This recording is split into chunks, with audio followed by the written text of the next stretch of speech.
Monsieur le Président, Excellences, Mesdames et Messieurs les chefs de délégation, Monsieur le Secrétaire général,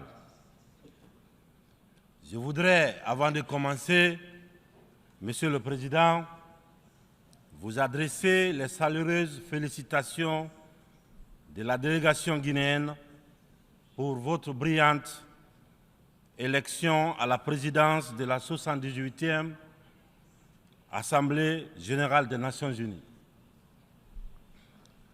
Je voudrais également, devant cette auguste Assemblée, vous assurer du soutien de mon pays.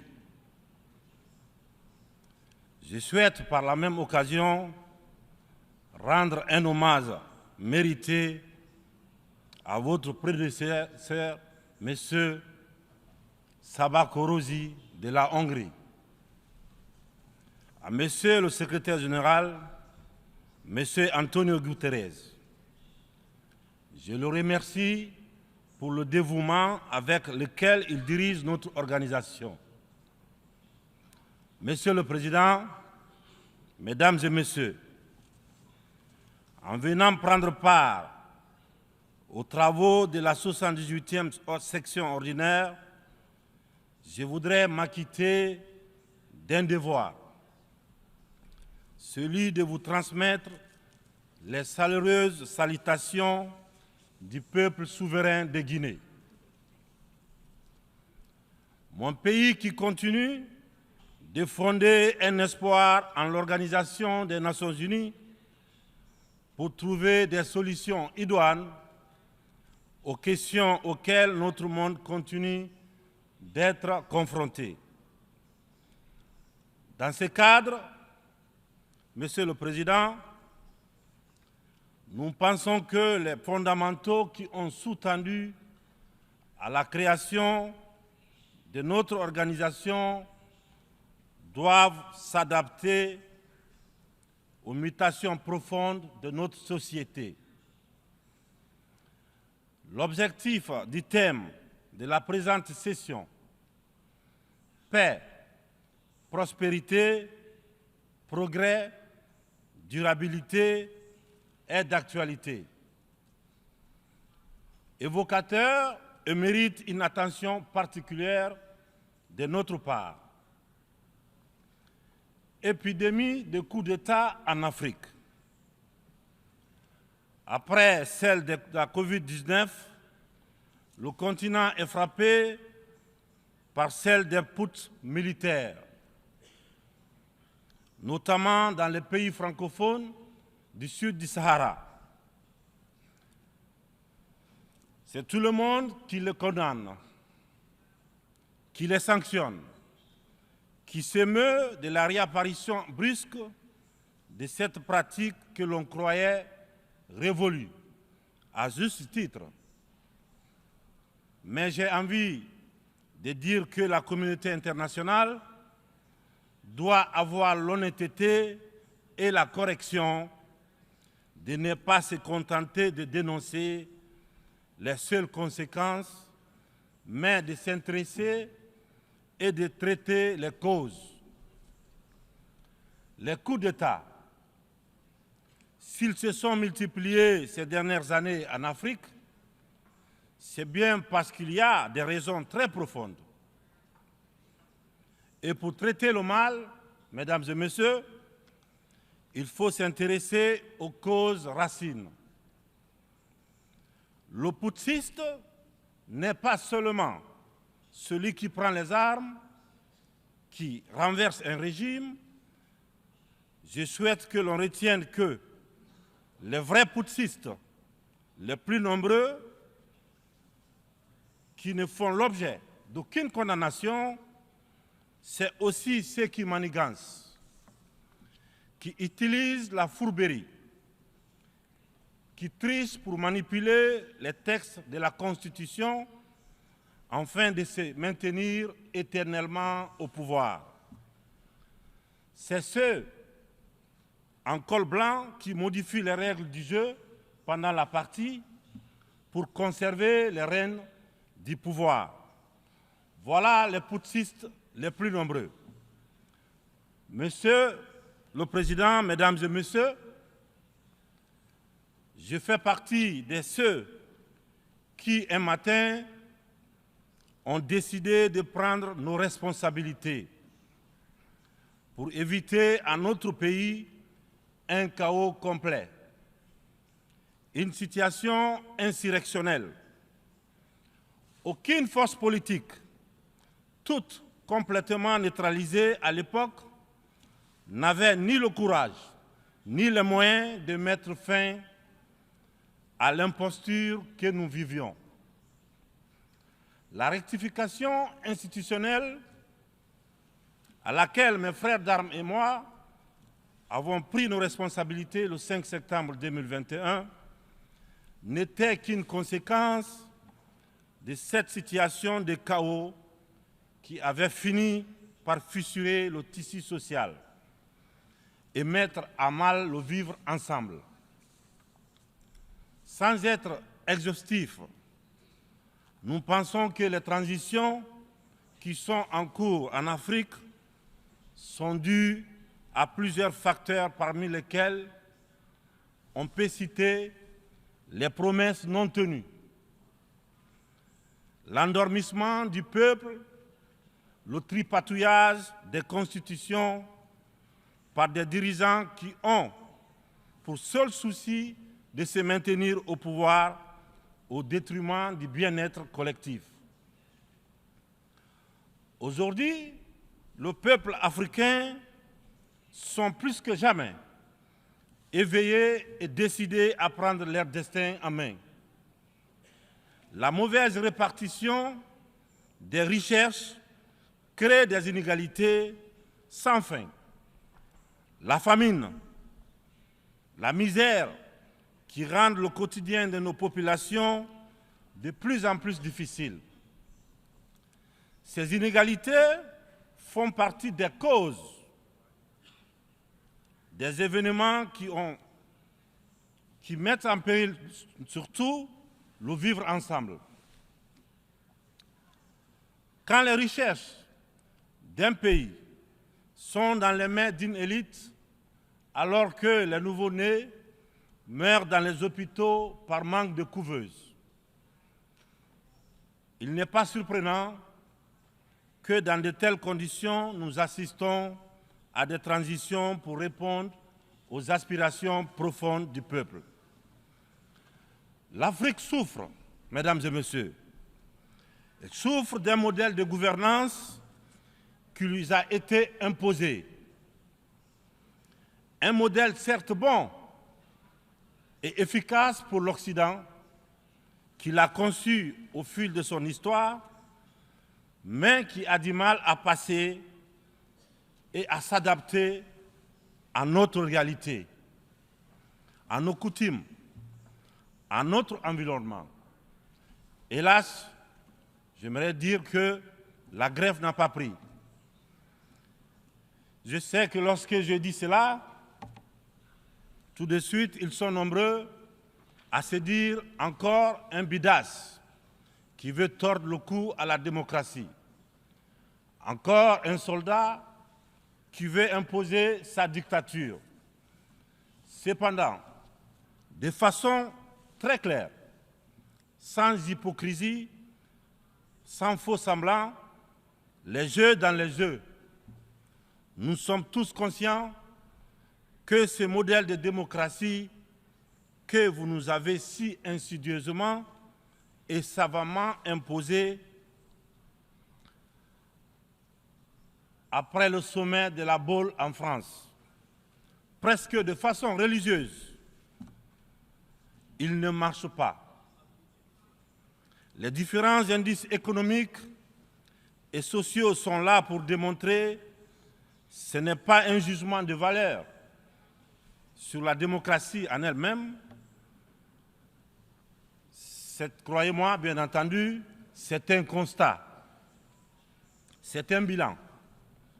Sur plusieurs décennies d'expérimentation chaotique de ces modèles dans notre environnement, une période où il n'a été question que des outils politiques, au détriment, bien sûr, au détriment de l'essentiel, qui est l'économie, la transformation de nos matières premières sur place.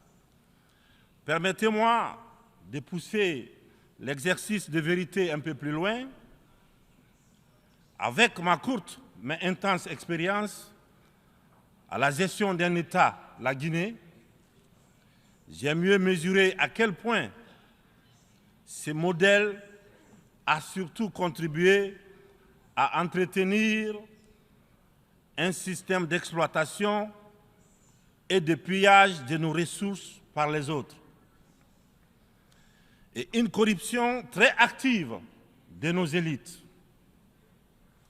des leaders nationaux à qui on a souvent accordé des certificats de démocrates. Et en fonction de leur docilité ou de leur aptitude à brader les ressources et les biens de leur peuple, ou encore de leur facilité à céder aux pseudo-recommandations et injonctions des grandes puissances. Je dois d'ailleurs, dans ce sens, confesser que tout ce à quoi je fais face dépasse l'imagination. Ce sont les mêmes qui confessent la démocratie, la transparence, qui dénoncent la mauvaise gouvernance et la corruption, qui dictent les règles.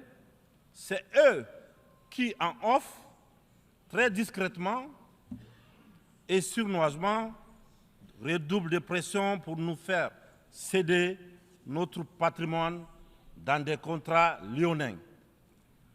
Je comprends certains dirigeants, quelques-uns de mes prédécesseurs,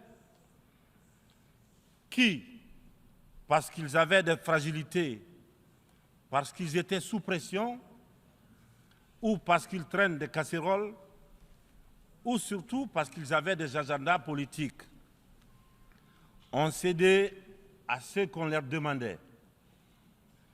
Je les comprends sans les approuver. Certains m'ont même rappelé que si j'avais un agenda politique, je serais moins à l'aise pour mener à bien les réformes auxquelles mon gouvernement et moi nous nous sommes attaqués. Une chose est certaine, nous n'avons qu'une seule préoccupation, le bien-être du peuple et le vivre ensemble. C'est cela notre priorité.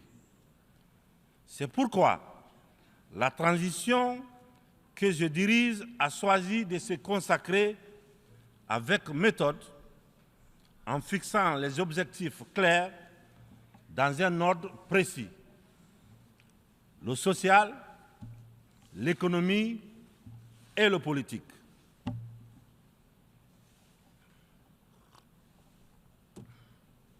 Monsieur le Président, Mesdames et Messieurs, mon uniforme, je l'ai mis au service de mon peuple. Je vous serai reconnaissant de respecter ces serments, de nous tenir à distance respectable des divisions, de toutes sortes, que beaucoup essaient de nourrir dans nos pays. Le Sahel traverse l'une des histoires les plus graves de sa très vieille histoire, mais elle a les ressorts nécessaires pour y faire face. Son sens légendaire de la diplomatie doit être libéré afin qu'ensemble, nous nous parlions sans interférence. C'est pourquoi, et pour cela, que la CEDEAO, dont la vocation était économique, doit cesser de se mêler de la politique et privilégier le dialogue. Nous, Africains, nous sommes fatigués, épuisés. des catégorisations dans lesquelles les uns et les autres veulent nous mener et surtout veulent nous cantonner. La population de l'Afrique est jeune. Elle n'a pas connu la guerre froide. Elle n'a pas connu la guerre et les guerres idéologiques qui ont façonné le monde pendant les 70 dernières années. C'est pourquoi nous, Africains, nous trouvons insultants les cases, les classements qui tantôt nous placent sous influence des Américains, tantôt sous celle des Anglais, tantôt des Français, tantôt des Chinois, des Russes et même des Turcs. Nous ne sommes ni pro, ni anti-américains, ni pro, ni anti-chinois, ni pro, ni anti-français, ni pro, ni anti-russe, ni pro, ni anti-turc. Nous sommes tout simplement pro-africains. C'est tout.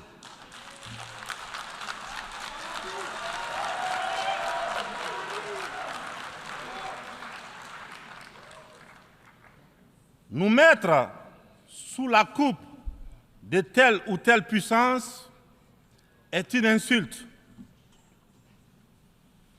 du mépris, du racisme vis-à-vis d'un continent de plus d'1,3 milliard de personnes. Il est important, dans cette prestigieuse et influente assemblée, que l'on comprenne clairement que l'Afrique des papas, la vieille Afrique, c'est terminé.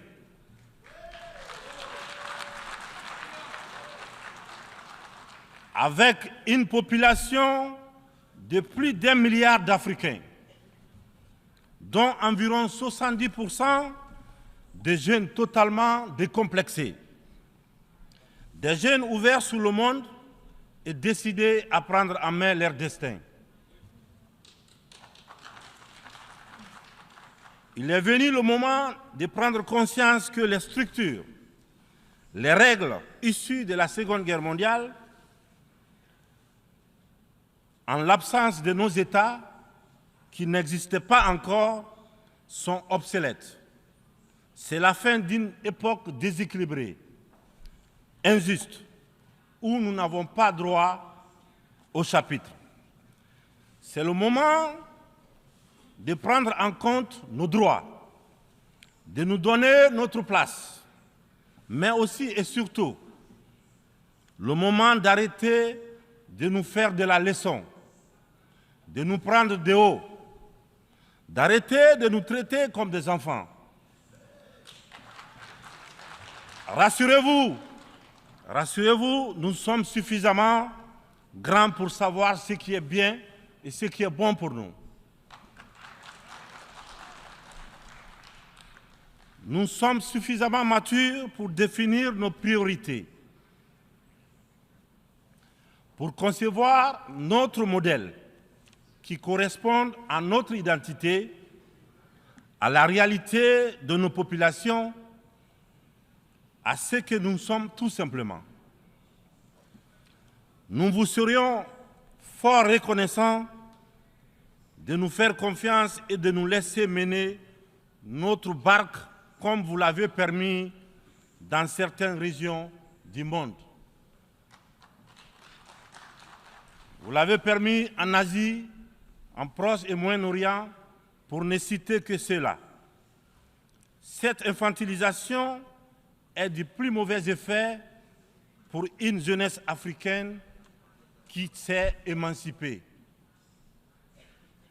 Dans ce contexte, nous sommes tous interpellés et appelés à procéder à une meilleure analyse de la situation en vue d'initier et de poursuivre de nouvelles politiques au bénéfice de tous.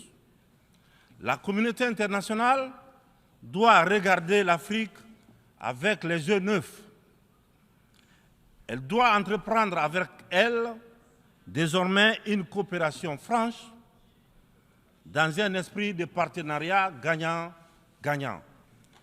Je vous remercie de votre attention.